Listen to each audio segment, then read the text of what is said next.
நீங்களும் இருளாய் இருப்பீர்கள். அப்ப அது எதுல தான் உட்பட்டிருப்போம்? சாபத்துக்கு உட்பட்டிருப்போம். அப்ப நீங்கள் இயேசு கிறிஸ்துவை நீங்க சொந்த ரட்சகராய் ஏற்றுக்கொண்டு அவர் எனக்கு என்ன ரத்தத்தால் கழுவிய பாவத்தெல்லாம் சுமந்து தீர்த்துனார் நீங்கள் இருதயத்தை விசுவாசித்து அவரை உங்கள் இருதயத்தில் நீங்கள் ஏற்றுக்கொள்ளும் பொழுது உங்களுக்குள்ளே தேவன் ஜீவனை வைக்கிறார். அந்த ஜீவன் உங்களுக்கு ஒளியாக இருக்குது. அந்த ஒளி வந்ததுனால இந்த உலகம் எதுவும் உங்களை சேதப்படுத்த முடியாது. ஆமென்.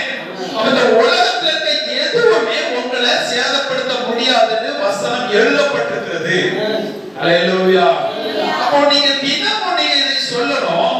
எனக்குள்ள அந்த ஜீவன், கிறிஸ்துவின் ஜீவன் எனக்கு ஒளியா இருக்கிறது. இந்த உலகத்தின் இருள்கள் என்னை சேதப்படுத்த முடியாது. இந்த உலகத்தில் இருக்க சாபம் என்னை சேதப்படுத்த முடியாது என்பதை நீங்க தினமும் விசுவாசிக்கும் பொழுதுதான் அந்த ஆவி மண்டலத்துல ஜீவன் உங்க சரீர